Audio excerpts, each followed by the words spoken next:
I'm going to get us ready for Ryan to come up here and answer a lot of questions, but first I want to give you a little bit of context about what kind of man Ryan is and what kind of work Ryan does.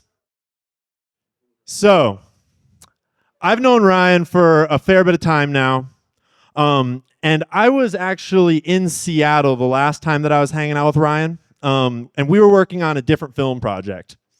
And if you don't know where Seattle is like an hour from, 2 hours from the Canadian border. Seattle is as far from the southern border as you could possibly get, okay? And we were up there working on a different film project unrelated to this one. And we had been filming for a couple of different days, and I was about to drop Ryan off at the airport after we did one last little bit of filming. We were trying to catch the sunset down by the water in Seattle. And as we were sort of there waiting to go catch the sunset in Seattle, Washington, somehow it came up that we were just kind of chatting about his project, about this project, and Jewish Family Services, one of the NGOs that you just heard of in this documentary, came up, and Ryan was like, actually, I'm pretty sure that they actually started here in Seattle. And I was like, wait, what? Because we're talking about the southern border and human trafficking across the Mexican border, and we're in Seattle, Washington, and I type in Jewish Family Services into my Google Maps, and the headquarters, the national headquarters, is about 12-minute drive away. And so we drove there. We had a little bit of time before the sunset, and we drove there, and we got out of our car, and we went and we filmed a little bit of stuff out front of it, and just looked. And at the time, I had not yet seen the documentary, right? This was before the documentary was released. I had heard a lot of stories from Ryan, and I had done a lot of research for myself about what was going on, but it really struck me that this is not a southern border problem. This is a America problem, and this is a international problem, because these NGOs, these organizations, the money that's being made spans the entire nation.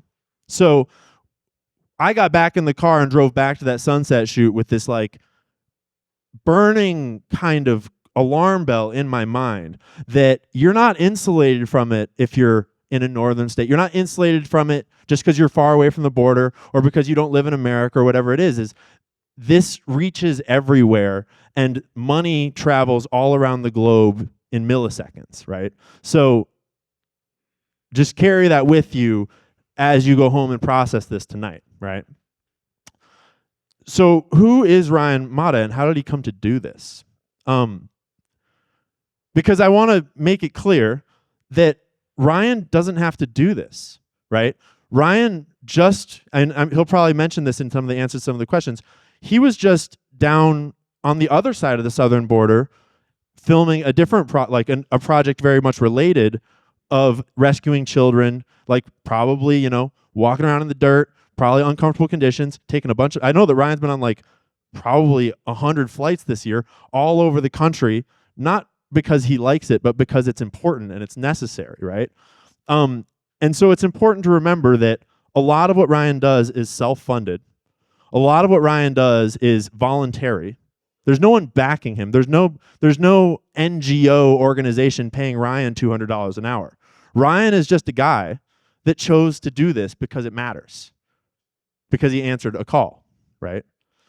And so as I bring Ryan up here, I want to remind us all of just what it looks like to stand up for what's right, because the world is full of people that are ready to sit down and assume someone else will do something. But the world only has so many Ryans that will hear about a problem, hear a call, and get up and buy a plane ticket and go fly there and do something about it. And he's been doing that for more than a year, over and over and over and over again. So please give us a huge round of applause for Ryan Matta.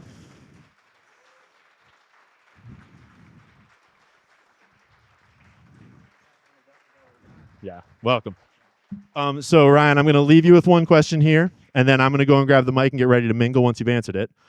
My first question for you, Ryan, is how did you get started on this? What's the brief version of the story of how did you get involved in documenting child trafficking at the border? Got you. Yeah, it all started. It's kind of a crazy story. I'm a crypto guy, right? I'm a crypto investor, long-time Bitcoin believer. And when you start understanding how corrupt the money is, that leads you down the political rabbit hole, obviously. And then I've obviously met a lot of great people like Ian, and a whistleblower came forward with this story that sounded so unbelievable. I remember I was actually at the time, I was working on getting demonetized from YouTube. I hadn't quite got there yet, but I was en route, and I had met a guy named Kyle Seraphin. He's an FBI whistleblower. And this guy has a gift like Tucker Carlson. And I remember going up to him and going, I'll leave my YouTube channels behind right now if you ever want to do this full time, because you have this gift that only a few people in the world have.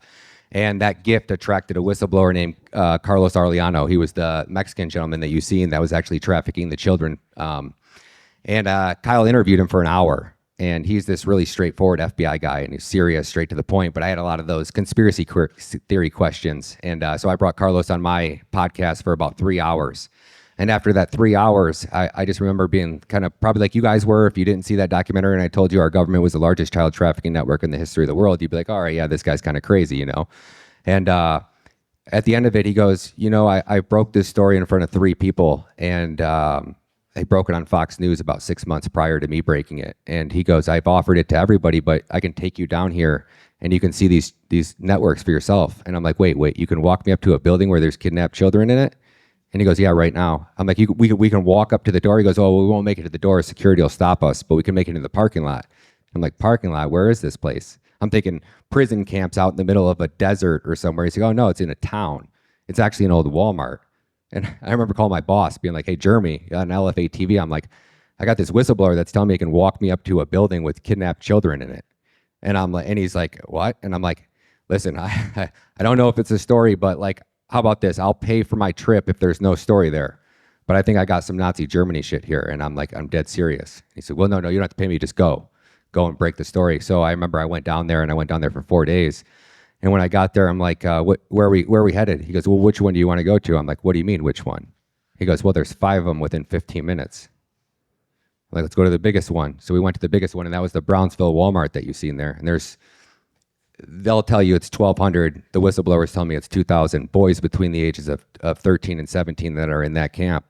And then 5 miles down the road, there's girls between the ages of 0 and 12. Cribs, one whole pole barn that's bigger than this entire bar with cribs as far as the eye can see. So that's where it all got started. And that was about 2 years ago. So for 2 years, I've been on this mission, traveling from state to state, droning these facilities, getting on every news network that I could talk to. And people are looking at me like, you guys are like, before you've seen this, like, this guy's crazy. There's no way that this is America and this is happening. And that I know that there's kidnapped children in this building. And I'm screaming. I'm like this, and out yelling, F McCarthy, we're going to motion to vacate your ass out in front of these facilities. And people are looking at me like I'm crazy, and nobody wanted to listen. So this documentary didn't come from, I didn't go out to make this documentary, which I think is why I'm still alive, because everybody that's tried to do this before me has ended up floating in a river somewhere. It's this, we were going out to film Invasion, and then every single person that we interviewed, parts of it connected to pedophilia or child trafficking. And at the end of the documentary, the big thesis here is, how is this able to happen? It's because we have members of our own government that are involved with pedophilia. And he says it there. He says, we have members of our own government that are traveling overseas to have sex with children. But let me be very clear. You don't have sex with a child. You rape a child. And that's exactly what members of our own government are doing. So this is just the start. I'm working on another documentary with Tim Ballard that's going to be coming out in about probably about 4 to 5 weeks. The problem with this one is it's not getting enough attention because it's behind a paywall. So the next one I'm funding out of my own pocket, and we're going to really we're going to send the silver bullet into Washington, D.C. So thank you, guys. Thank you, Ryan. Cool. So I have questions coming in from the internet, and I have questions coming in from the room. I'm going to open with a nice one from the internet. I'm going to go to one from the room, and I want to invite everyone in the room to, if you come up with a question while we're talking, you can kind of raise your hand and flag me down, and I'll try to come over and get to you as well. The first one coming in from the internet is, to the best of your knowledge, who is tracking, auditing, and investigating the local NGOs in Idaho when illegal immigrants and traffickers arrive here? There is absolutely zero oversight. There is nobody that's investigating these NGOs. You might have a local attorney general that maybe maybe has an indictment of some sort because some whistleblower came forward. But you've seen what happens to every whistleblower that comes forward. If you come forward as a whistleblower, our government is going to crush you. And Jim Jordan and the Republicans were very specific about bringing people like Garrett O'Boyle and Steve Friend out in front of the world and showing to the world that they are going to get crushed by our government, and our members of Congress are going to do nothing to protect them. So I don't blame any of the whistleblowers that don't want to come forward and come to Congress. And I don't blame any of I do blame the members in law enforcement that are, because they're choosing a paycheck over the oath they took to this Constitution. But as far as the rest, nobody. Thank you. Next, we're doing a question from the room here. So again, thank you for doing what you're doing. The scope of this is beyond anything I even imagined. So I have a question in two parts. One, Alejandro Mayorkas and Javier Becerra are both seated as secretaries of these federal agencies. Neither of them have an oath of office on record. So the conviction of treason might not stick in a legal fashion. Is there other avenues? And the other part of the question is, have you been in touch with Children's Health Defense and Bobby Kennedy and his group? Let me ask you this. Did you take an oath to the Constitution? As a matter of fact, I did. I became a naturalized U.S. citizen, so yes, I did. All right. Well, if you weren't a nationalized U.S. citizen, let's go. A round of applause for that. But the average citizen that hasn't, right, you can be charged with treason without taking an oath, right? So that is my point there, is these men have committed treason. Whether they took an oath or not, they are traitors to the United States of America. They are selling us out, and they are profiting from it. They have one intention, and that's to fundamentally transform America, with or without the consent of the constituents. So yeah, these men they're guilty of treason, 100%. Sorry, what was that second question? The other one was because this is related to children and their health. Children's Health Defense is a nonprofit that Bobby Kennedy Jr. started up. He's been working, I don't know if you've even had a chance to even make contact with it, or if there's even any interest on behalf of CHD. I have not yet, but from what I understand, that there was works before Trump left, that he was building a special, a special task force, special department that was going to report right to Trump on human and child trafficking.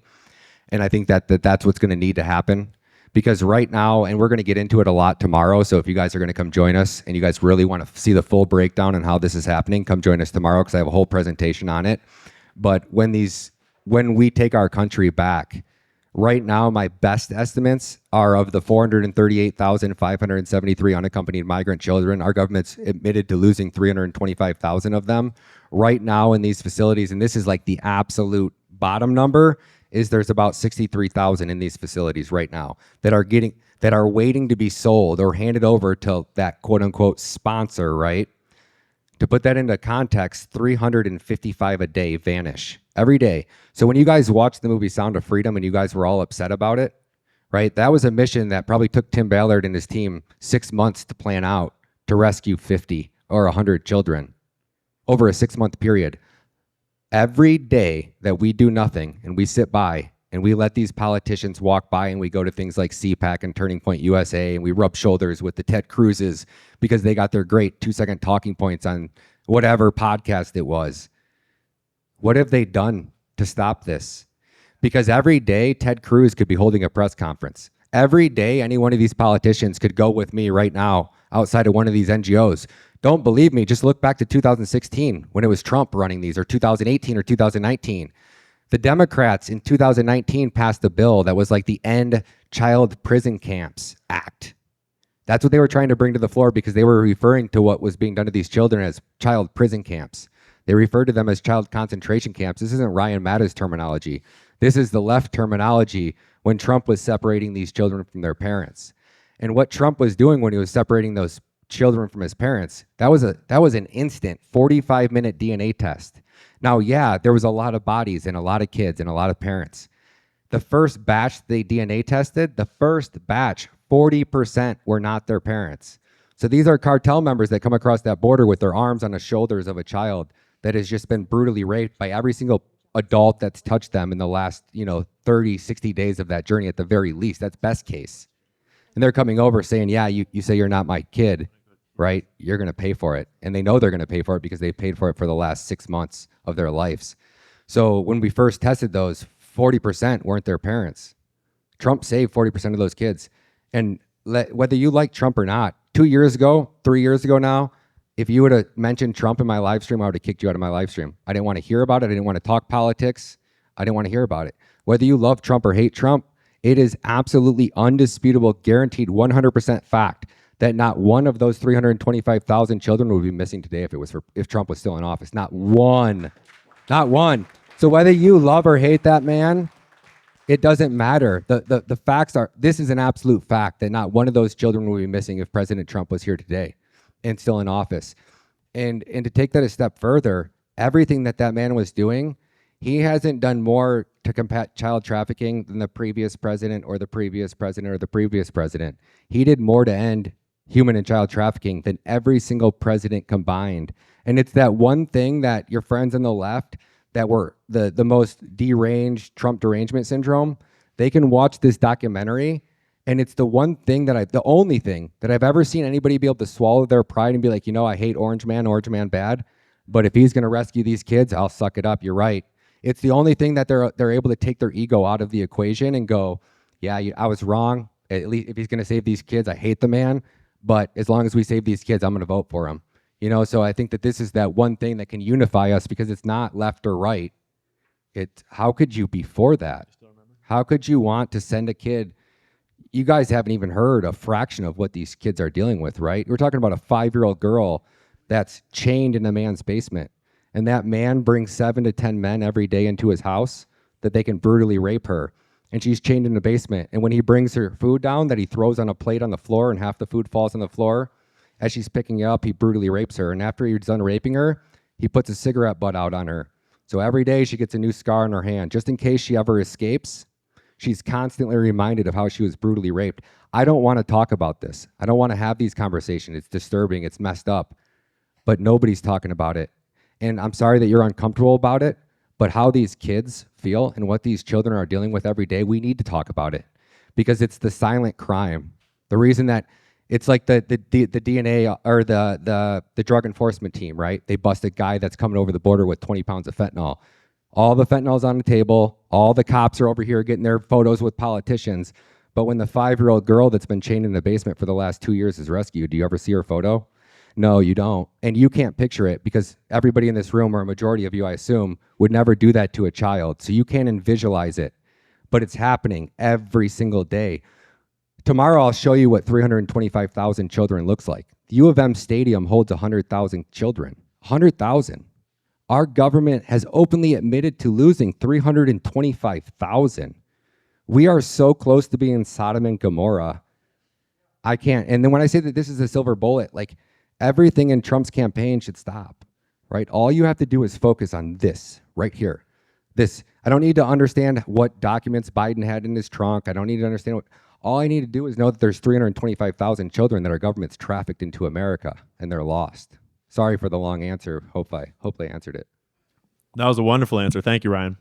And just to make it clear, is Ryan has only shared the smallest fraction of what he knows and the amount of investigation that he has done. He has been on this beat for more than a year. He's filmed a whole other documentary other than just the one that you've seen that is not yet released. And so if you have questions about specifics or questions about like this or that, he very likely actually does have answers. So don't be afraid to ask him specific things. But one more question on kind of the train that we were just on. First off, I just want to say thank you for what you've done and what you're doing, and I appreciate you being here. And Sodom and Gomorrah has nothing on us. And my question is, who has the authority and the power to arrest these criminals like Christopher Wray and Mayorkas and Austin, these people at the top? Who's going to step in and actually put the handcuffs on them? Does anybody even have that authority? I mean, if they control the FBI and the CIA and the Department of State, who is above that that's going to arrest these people? Nobody, my friend. And I think you're spot on. That's above my pay grade. I know that we have to have the executive branch, right? So there's 500,000 by the time Biden administration. When this aired, I think I was at like 438,573. So by the time the Biden administration leaves office, we're going to be well over 500,000. Every one of those children you could consider dead. if Trump doesn't return to office. If Trump returns to office, I think that there's a vast majority of them that we can save, a lot of them. But until we get that executive branch back, these children don't stand a chance. Cool. Thank you, Ryan. You still remember yours? Cool. Jen's got a question for you. Yeah, Ryan, I just want to say, and I'm sure I say it for every person in this room, thank you. Thank you for what you are doing. Thank you for what you're bringing to light. And the one thing I saw within this video is the Senate hearing with Josh Hawley and Johnson and all the above. I heard a lot of big words, but what is the action? What is the result of that Senate hearing on this issue? You know, that's the question I ask every single day. So it's a very good question. And you're looking at it. Absolutely nothing. Absolutely nothing. That's what I've come to realize with work that I've done in as an advocate for fraud and going to Washington and advocating and going to Senate hearings. It is just a forum for pandering. It's a forum for attention. It is a forum for popularity, and nothing happens. And that is what people don't truly understand and fully comprehend until they see it firsthand, until they can understand all these individuals are doing it just to get a video clip, get some kind of a recognition or a video clip to put out on their campaign to say, look at what I am standing up for. Big fucking deal. What are you doing after the words? Where's the action? You're right. You're 100% right. And the best example of that is look at 2019. Look under the Trump administration when the Democrats wanted to attack Trump. Not only, there was at least like 9 politicians that I know that went to these NGO facilities and tried to tour them. Some of them got tours, some of them got denied. The ones that got denied, guess what? Fox News, CNN, MSNBC, they were all there front and center to interview that politician outside the camps. And they were calling them child migrant camps or child concentration camps. They were calling them child prison camps. And now, when we're all exposing the fact that the Biden administration has lost 325,000 children, have you seen Ted Cruz? Has anybody seen Jim Jordan? How about strongly worded letter, do nothing Jim Jordan? I haven't even seen Jim Jordan write a strongly worded letter to one of these NGOs, let alone actually show up outside of one. No, they get their 2-second talking points in their congressional hearings, and they get X amount of followers, which they know they're going to use those followers to get reelected in their next campaign. All they care about is getting elected and rubbing shoulders with their buddies. It's a big boy club, and guess what? None of us are invited. Yeah, thank you, Ryan. I'm going to take one from the internet real quick here. It's a 2-parter. When Trump wins and shuts down the border, what happens next? Do we end up in a war with the cartels? And why can't states like Texas shut down the child trafficking sites on their own? You know, I watched, that's a very good question. In my very first trip to Florida, or to Texas, and I remember getting outside the car, and my buddy was like, we're at the Rio Grande River, and it was like 5 a.m, so it was still dark, and the sun was coming up. It was freezing cold. And my buddy's like, and I'm like, man, this is the choke point, right? This is where they've lowered the water in the Rio Grande by about 4 feet since the Trump administration has left, right? And that is designed to allow these migrants to easily cross that border. And then all of these migrants aren't just coming to America and randomly walking across that border. No, they're sitting in Mexico waiting for a text message by our government saying, come to America. So these women and children that have just been made a 1,000-mile journey and have been raped by every cartel and handler along their way on that 1,000-mile journey have went through absolute a 6-week journey that none of us could even imagine what they've went through. And then they make it to that Mexico-USA border and they're stuck there because they're waiting for a text from Mayorkas from the CBP One app saying, come to America. And I remember watching this, thank you, Mark. I remember watching this one woman. She had to have been about 28 and she was carrying a 6-month-old infant. And I watched her with this child on her shoulders as she and her girlfriend made their journey across. They must have got the text message. And they hit that border. And now this was maybe 6 months ago, maybe a year ago, so to the point where Greg Abbott was trying to lay out all that razor wire. And when you hit that riverbank on the USA side, there's 18 rows of concertina razor wire. So we're talking about, they're this big giant circles of razor wire, but there's 18 rows of them, one after another after another. So she hits that shore bank. Now picture yourself coming across that with your child, right? You know what, if you turn around, what you're going to have to go back through to get to the nightmare that you're living. But if you crawl through that 18 rows of razor wire with your 6-month-old infant, you're getting the American dream, so you think, right? And I watched this woman with her 6-month-old infant crawl through 18 rows. It was like, you've seen that movie Saw, right? I'm sure most people have seen Saw, where that guy's crawling through that maze of razor wire. I watched this woman do it with a 6-month-old infant. And she's trying to crawl through it, and every foot, like her arms are getting cut up because she's kneeling on razor wire so that she can hold her child's arm so he doesn't reach out and grab that razor wire. And that's what that woman was forced to do before National Guard just lifted up the last row and just let her walk right into America, right? So when your government and people say, like, it's so inhumane what's being done to these people, and it's not like they're coming here to invade. Some of them are, right? I don't call a lot of these migrants, I call them mercenaries, because they're paid to come here. And they're promised the American dream, which is all a lie. And the end result is to fundamentally transform America. Whether we choose to or not, we are slowly getting outnumbered. So there's nothing that's going to change that until we start holding the people accountable that have done this, right? A lot of these people think they're coming here for a better life. Like, let's take Chicago, for example. You end up in Chicago, you're a Venezuelan illegal immigrant, you're getting a $9,000 check the second that you land in Chicago. Not just that, you're getting $4,000. If you come with a child, you're getting $4,000 a month of universal basic income. And when you hear them talking about renting and recycling children, it's because all you have to do is be at that border and have a child with you when you cross the border. Then you're considered a family. So after they process you and let you go, you can kick that child out. Well, guess what? You got your magic automatic debit card that's going to renew every month with $4,400. And there's no oversight. There's nobody making sure that you have a kid. So as long as you come across that border with a child, you're getting $4,400 a month. And then once you make it to Chicago, you're getting about $1,000 a month in food stamps. And then the city of Chicago decided that if you get a parking ticket, your car's in impound because you can't afford to get it out of impound. If it's there for 21 days, they're going to take possession of your car, and it now belongs to the city of Chicago, and they're going to give it to illegal immigrants. Well, how are these illegal immigrants going to get license plates and get insurance? Oh, they're not? Oh, that's great, because Illinois is going to change the laws so that the cops can't pull somebody over that's driving without a plate on their car because it's such an epidemic.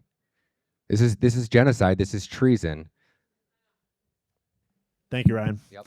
I'm going to combine two questions from the audience right now that both have to do with taxes. Because first and foremost, my friend over here wanted to just clarify and answer this after I kind of give you both questions.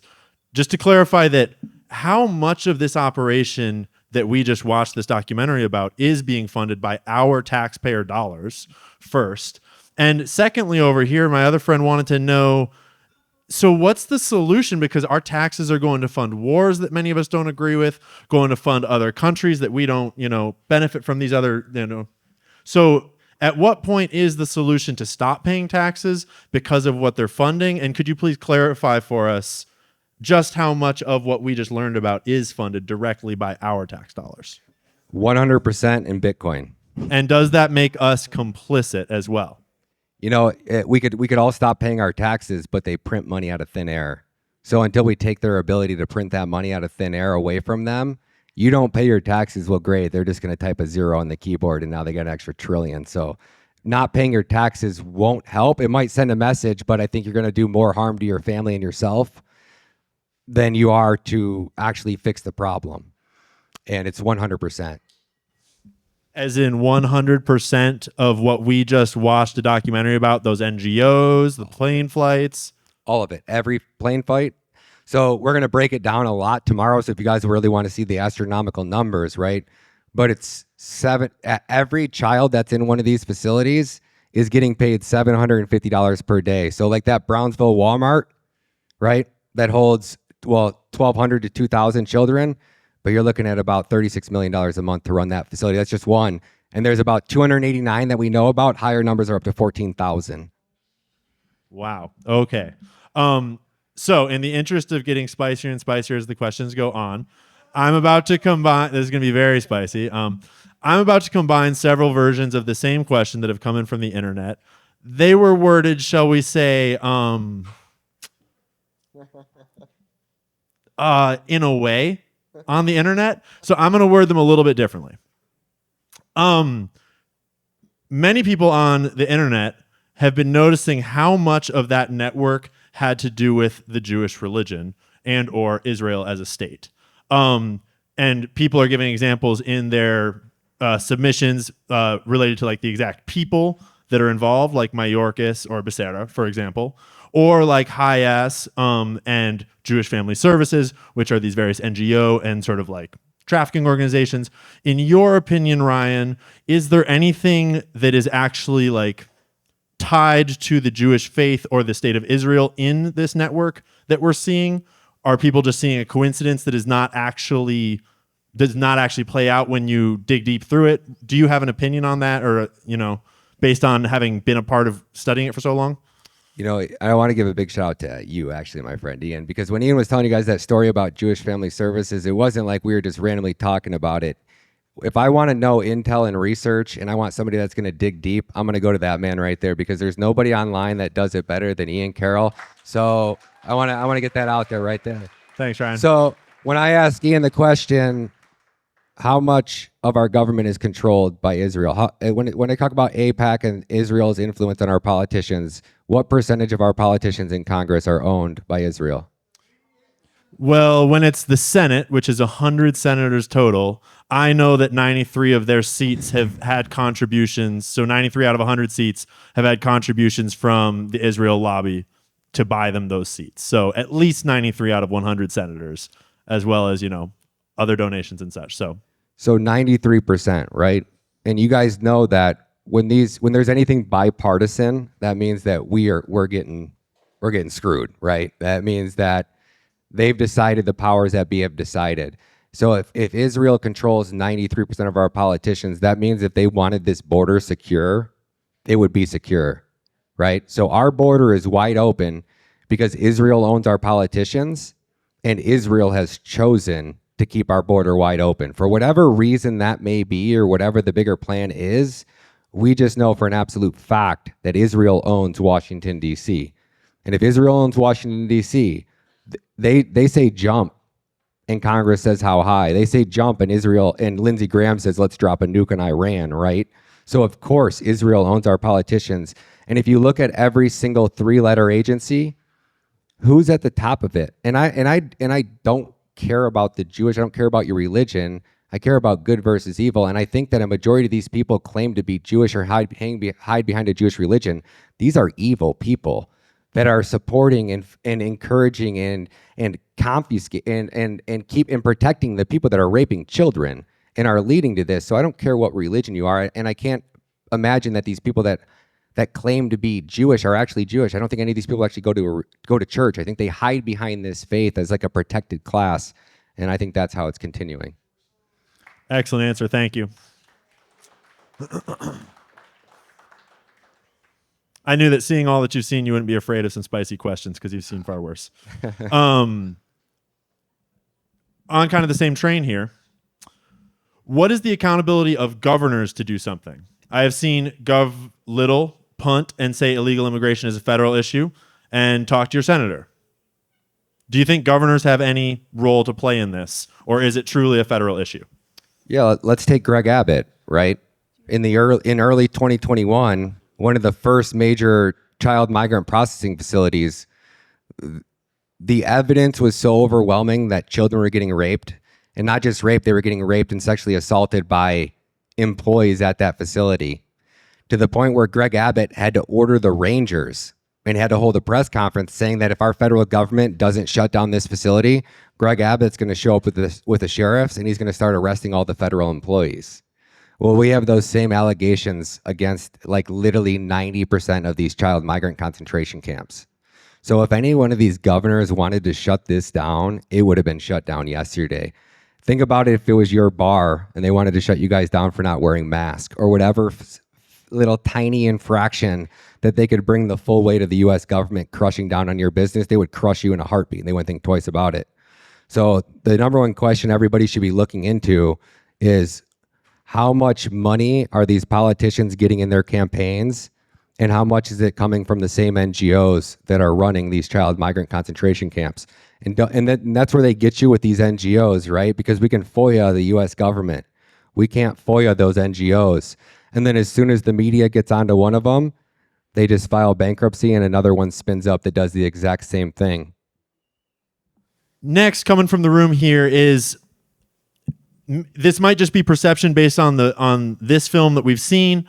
Are there whistleblowers coming out of these organizations that are like the bus drivers, the pilots, all of the numerous people that have to be involved in this trafficking? I know we saw the one guy that was sort of one of the transporters. Are there more whistleblowers like him, or is there some reason why lots of these people aren't coming out? And how can we encourage more of them to come out and whistleblow? So I think the first problem is people like Jim Jordan in Congress, the Kyle Serafins, the Garrett O'Boyles, the Steve Friends that have came forward and put it all on the line. And then Congress didn't not just protect them. Congress brought them out in front of everybody and advertised to the world that if you come forward as a whistleblower, the government's going to crush you and we're going to do nothing to protect you. Garrett Boyle, right? This man took bullets for our country downrange in Afghanistan. Then he came out and he became a police officer. And then he went into the FBI. And he's probably one of the most religious men you'll ever meet. If you want somebody that'll quote scripture with you all day, it's Garrett O'Boyle. He had a 2-month-old, was just born. He was working for the FBI. The FBI knew this. They gave him a promotion. He was going to transfer to a new field office because he was so good at what he does. And after he transferred, sold his house, was getting ready to move his 4 children and his brand new 2-month-old baby. They sold their house. The wife was all packed up. He said, let me get down there for a couple of weeks. I'm going to get situated. We're going to get an Airbnb. We're going to live there while we close on the house that we're getting ready to buy. So after he went down there, he was down there for a week. His wife had just packed up the U-Haul. They were getting ready to move down. Actually, wife didn't pack up the U-Haul. The FBI sends a team out of people, and they'll pack up your entire house, and they take the U-Haul to a weigh station, and the company gets paid based off the weight of that U-Haul. So his family didn't even have to pack it up. But the FBI had taken possession of his goods at this point. And he walked into work that day, and they took his badge and took his guns. They left this man with four children and a brand new newborn with all their clothes, all their belongings, everything. Not a paycheck, not a penny to his name. And they walked him out without his gun and badge. And then it took him another 2 months to get his belongings. And he had to stay at a campground with his friends and his family. And he said, one day my daughter, he's like, this is what broke me, right? My daughter is, at this time, was probably 5 years old. She comes, Dad, I just want my bike. Why won't the FBI give us our bikes? I just want my bike, Dad. She was riding around with her friends on their bikes, right? That's the level of evil that you're talking about. And the government will crush you. And there's nobody that's going to come and help you or save you. So is there any more whistleblowers? There's one of Carlos, right? And these are FBI agents. These are men that went downrange. And there's a handful of them out of the 666,000 federal agents that work for our government. All law enforcement in total is about 670,000. Right? We have we can name all the whistleblowers 10 on one hand. And that's because of the example that Congress has set for them. You come forward, we'll crush you. So when we talk about Carlos Arellano, best estimates, there's 35,000 out there that are trafficking these children that are doing just like Carlos did, right? These are people that dropped out of high school, that don't even have a college degree, that have no education, that would have been working at some podunk town in the middle of a desert somewhere making minimum wage, best case at a gas station. And you go from making $7, $8, $9 an hour, barely able to keep your head above water, to Carlos's best month, he made over 25,000, right? So it's big money for these kids who have came from nothing. And like Carlos said, that's just your pay. That's not your perks. So the one case where he talked about the girl that was 13-year-old, she was a 13-year-old. I believe she was an Asian female who was getting handed over to a 49-year-old Mexican man.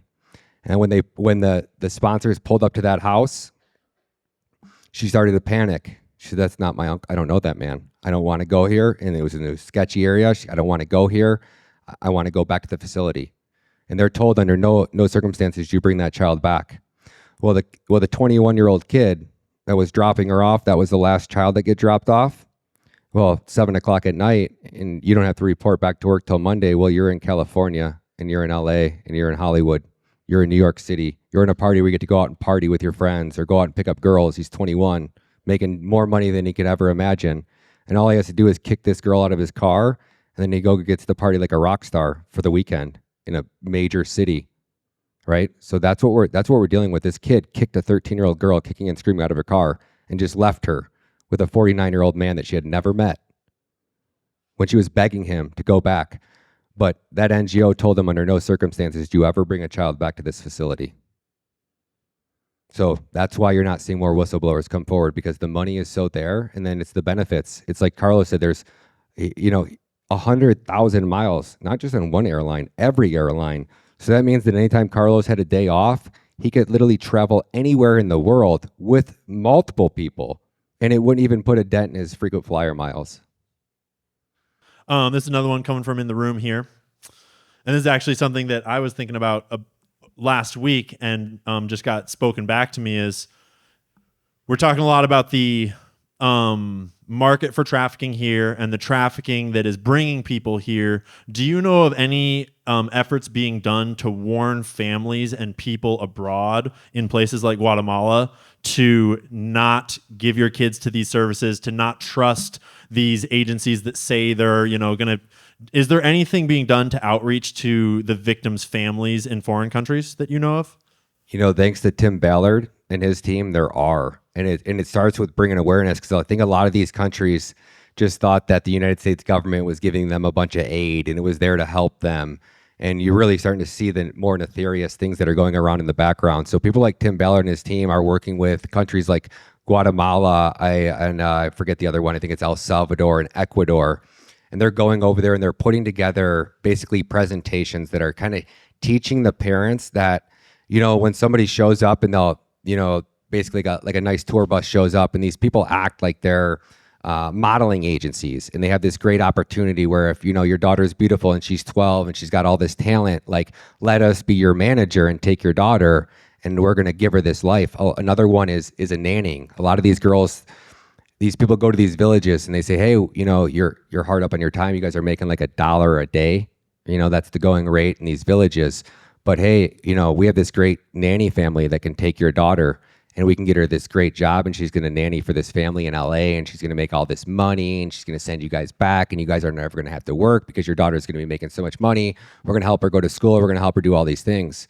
So this family hands their 12-year-old daughter thinking they're going to give her the American dream, right? They've only seen what Hollywood tells us about America. They have no idea what their daughter is about to experience. And once they get that daughter out of the country, that daughter knows that, where she came from, the cartels run those areas.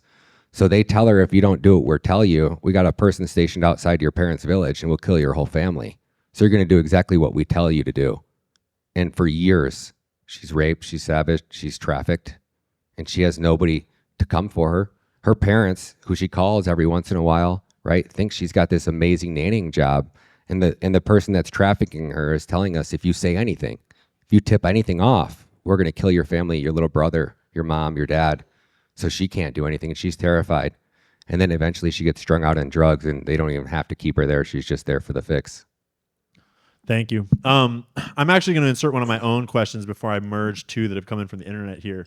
Just some clarification here I think is important.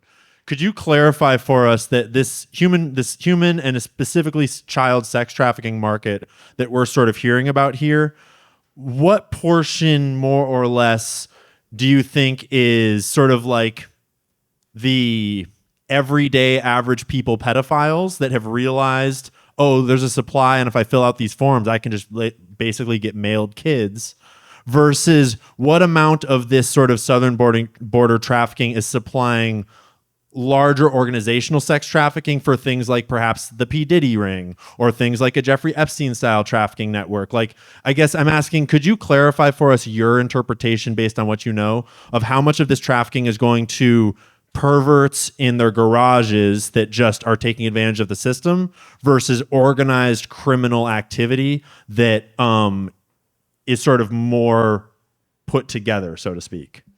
Yeah, Ian, I wish I could give you an honest answer, but I try to not talk on much that I don't really fully have even a general idea on, and that's one of the questions that I don't. But just statistically, right, we've taken about probably 500,000 children by the time the Biden administration ends, and currently there's roughly about 500,000 American children that are missing, right? So I would say about 50-50 best case. But you went from a time where in America you could get vanilla or chocolate. Let's use ice cream, as my partner JJ Carroll likes to talk. And I want to give a big shout out to my partner JJ Carroll, because a lot of what we've uncovered, none of this would have been possible if it wasn't for him and the access and the sources that he got and brought to the table. So I want to give a big shout out to him. And he uses this as an analogy. Prior to the Biden administration in America, it's vanilla or chocolate. Maybe you might get a little caramel every once in a while. He goes, now you can get any color of the rainbow, and you could probably get it delivered to your door within a matter of seconds. To put that into perspective, you can go to New York right now and go to Queens Boulevard, and you can walk down Roosevelt Avenue between like 82nd and 92nd Street, and every other block, because you're under this L, so you got this train, and it has pillars just like these pillars right here in front of you guys. And the train runs above you, but it's not solid, so you can kind of see gaps of sunlight, but it's kind of dark under there. And every window you see here is a store. Every 3 stores is a barbershop, nail salon, and then a massage parlor, right? And outside of that massage parlor are about 5 girls dressed in the skankiest clothing that you could think of. Some have masks on, most of them do. And those are massage parlors, right?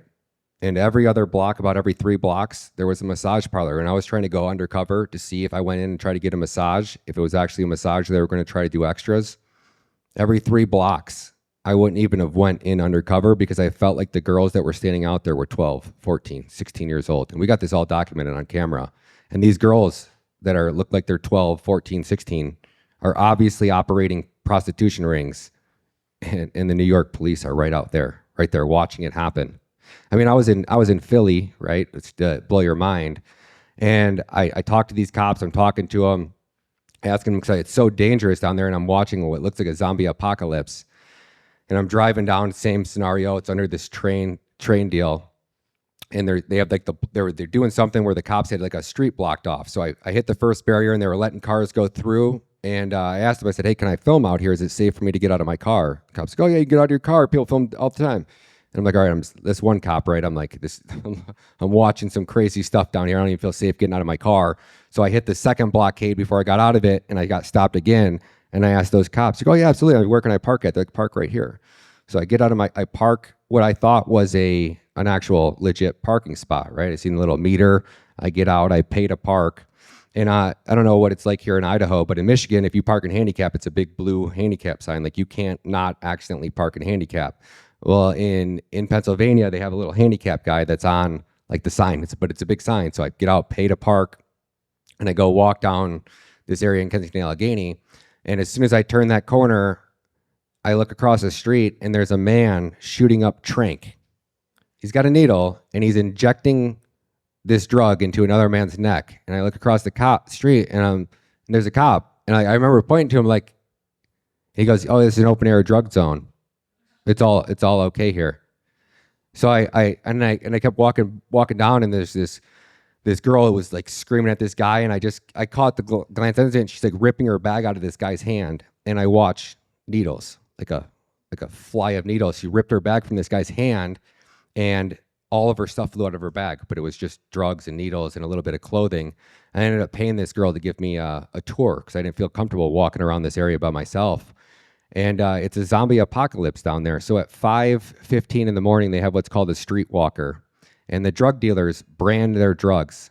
These aren't like, back in the day it was cocaine and maybe some Molly and some ecstasy. We're talking about trank, fentanyl, like hard drugs that are designed to kill you. And these drug dealers are so embracive that they're now branding their drugs with a stamp. One of them was called Bugatti, right? The other one was called Moon. And they brand them. And then at 5:15, they have somebody that's called what's called a street walker. And this is the person that advertises for the drug dealers. So he makes a walk around Kensington Avenue at 5:15, and he's like, "Yo, D block and 6th, D block and 6th, D block and 6th." And he's just shouting this as he's walking down all around the whole area. And it literally looks like a zombie apocalypse, because what he's announcing is that at 5:30 in the morning, the drug dealers are going to be giving away their testers. So all the junkies that can't even function without enough heroin in their system to even get out of bed or go to the bathroom, they need that fix. So at 5:15, it's literally like Night of the Living Dead in Philly. And you see this like slow, I mean, these people are hunched over. They can't even stand up and they walk like this. And their bodies are like that because once they do that drug, if they lay down, they die. Right? So they're literally, so they can't even open their eyes, but they're hunched over because they know if they fall asleep that they're going to die. And the cops they watch this, they condone this.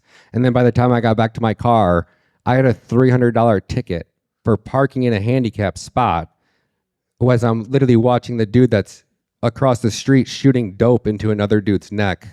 That's how failed our system is right now, folks. We're in serious trouble. That's a perfect lead into the next question. I'm going to combine two questions. One is coming in from the internet, and one is coming in from a person in this room that understands the power of the internet, and they have sent their question into my phone through the internet to make sure that I got it. Let's do it. And the first question, you'll see why I'm combining them in just a second. The first one kind of needed the second one to give it life and somewhere to go. But the first one is important. So first, someone in the great land of the internet says, it's safe to say we've cruised past the let's pass legislation exit on this highway. And it seems like the only way this changes is some V for Vendetta type action. Keeping it vague for obvious reasons. What the hell do we do? And so I figured we'd pair that with this highly articulate secondary question that came from someone in this room that understands the internet very well.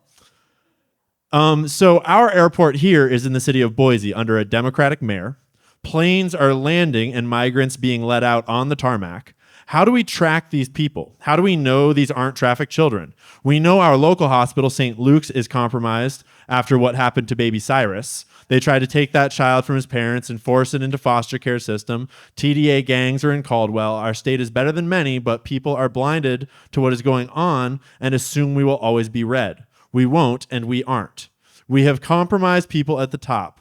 How can we find out and fight what's happening in our own backyard? So to sort of wrap it all up, in your experience, what are some things that regular people can look for in their communities or can do in their communities to become more aware of the state of trafficking in their local city or township or county? And what are some of the kinds of signs that people might notice at airports, bus stations, around their zones if they are in a place where lots of this is happening and they might, want to do something about it? It's a very good question. And one of the things that makes me most proud about this documentary is the first day that we released. It was like the next day I got a DM on Twitter. This guy didn't even post the video, but he goes, I think I caught one. And this guy was dropping one of his friends off at an airport, and he's seen the white van pull up. And you see those white vans that you guys seen in this documentary, right? And they were letting kids out, and the kids come out in those gray jumpsuits, and they had the manila envelopes. That's what you're looking for. You're looking for those white vans. You're looking for things that just don't look normal to you, right? And nothing will end this more than public humiliation. And I that's my huge belief. That's why I think that Trafficked hasn't made the impact that it could have made, because it's behind a paywall. And that's why I'm going to put out another documentary that's 100% for free. Even if I have to spend $25,000 out of my own pocket, I'm going to put it out because it needs to happen, right? The world needs to see what our politicians are doing. So anybody out there, I'm just a guy like Ian said, right? Like I happen to be good at videography and photography, but I'm a crypto bro. I owned a clothing company. I was traveling the world with my girlfriend who was a model doing fashion photography and shooting for Pretty Little Things and Fashion Nova and all these girly clothing lines. And now I'm traveling around the world filming dirty migrants and invading our country. It's because I don't know what God gave, I just feel like I have a purpose here, and everything that God wanted me to do is everything that I've done in my life has literally led me to this point right here, right? And I'm a guy with a camera, and so many people I know, like Anthony Aguero, Anthony Rubin from Muckrakers, Carlos Arellano, Taylor Kramer. These are dudes. Taylor, he can't even afford to put gas in his car. He has $20 to his name, and guess who was one of the first people who made it to North Carolina? Taylor, right? No, he doesn't. He can't even pay his bill. He can't even put insurance on his car because he doesn't have enough money to put insurance on his car. He had $20 in his pocket, and when that happened in North Carolina, he just up and went, because that's what good people do, right? And when good men do nothing, evil triumphs. And that's what it's going to take. So you got a phone, get out there and film it. Put your phone in these politicians' faces. Get out there and just film and document it. You think it's corrupt, film it. Okay, post it, ask questions. You don't have to say this person's trafficking children. I think I just saw this, right? Post it, make more awareness, make more people aware. And when we humiliate these politicians publicly, that's when we'll get answers. And that's a perfect segue to what's going to be our last question of the night here. And I'm going to kind of pose it to you and give you a couple seconds while I wrap the question up to let you think about it, because it's a little left field for you. It's not what you're normally getting here. We've just had an extremely, what you might call, black-pilled night. We've had an extremely depressing night with some of the worst things you could possibly look at and talk about. And so I'm curious for you to share one moment that stands out to you from this journey that has shown you true hope, that's shown you that the human spirit is resilient, that people in the worst situations have the power to change, or perhaps that collectively we have the power to change, because looking at all of this can be so depressing and can make you feel so powerless when you're sitting on your couch at home, or when you're, in the middle of some little town, in the middle of what feels like nowhere, and you feel like even though you want to go document this, it's not here, and I can't, maybe, but what have you seen that has made you feel hopeful or certain that though this is evil today, good will prevail? You remember what I said to you at the bar a minute ago? I said, this is my favorite part of this documentary, right? And that was Deborah White. And she was telling you the story about Mateo. He was the young boy who had been savagely raped by every man that his father sold him to since the time he was 7. And he's now 12. So 5 years of living through that hell. And then she's questioning him, asking him questions like, what is your sexual orientation? And he goes, in the beginning, it was like the second or third question, he goes, I'm gay. And then by the end of the questioning, he opened up and got more comfortable with Deborah, and he goes, hey, can I change my question? Can I change one of my answers? Yeah, sure, Mateo, what is it? And he goes, well, I told you I was gay, but I don't know if I'm gay. I mean, my dad's been selling me to men since I was 7. So, I mean, I look at men, but I mean, I don't know if I'm gay.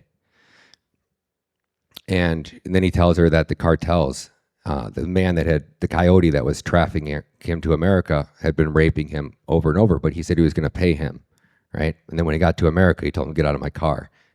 The kid wasn't mad that he had been raped. The kid was mad that he didn't get paid because he was so used. He had been so groomed by his father and every man that has been in his life that was normal to him. He was more upset that he didn't get paid because if he came home without money, his dad was going to beat his ass, right? So that was what was most important to him. That's what he was most upset about. And Deborah said that broke me.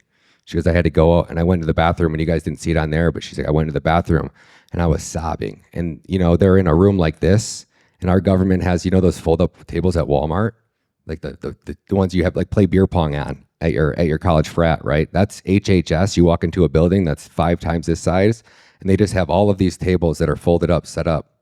And every day when the HHS specialist comes in, she gets her laptop, but it's not the same laptop she had yesterday.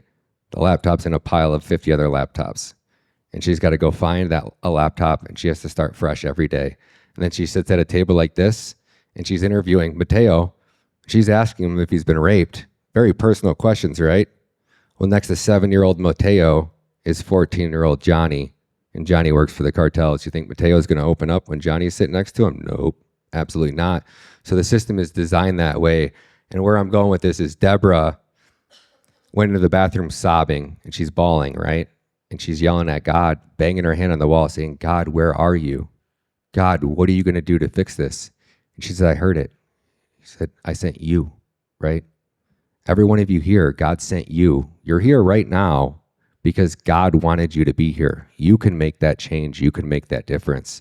But you have to speak up and you have to do something, right? Every day, I don't know if I'm going to get killed.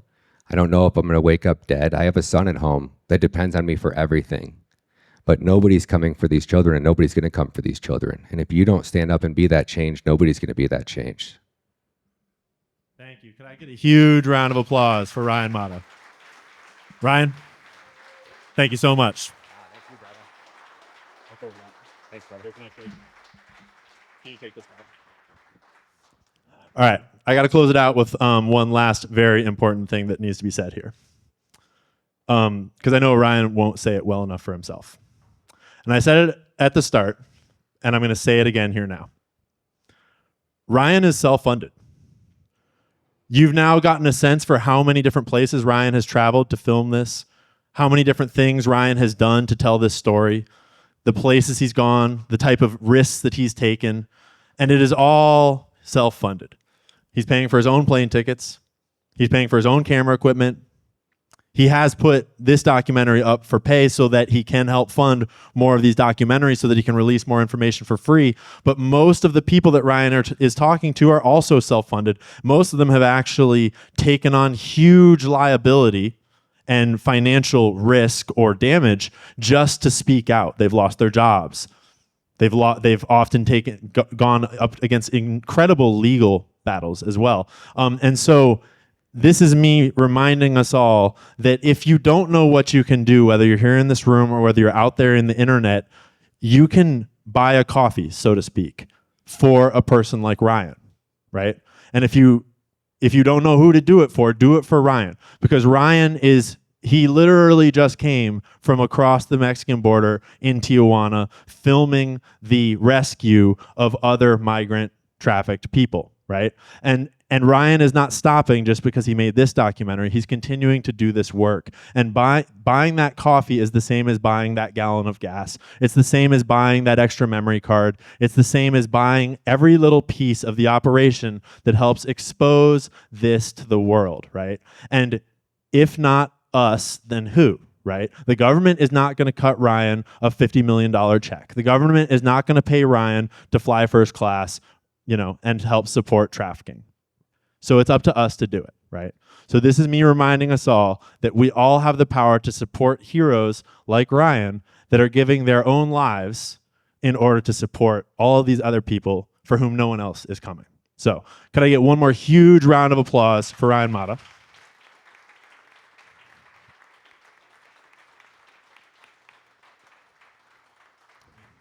And then I also want to give a huge shout out to Mark for putting this on, for bringing Ryan here. A huge round of applause to Mark, to Old State Saloon.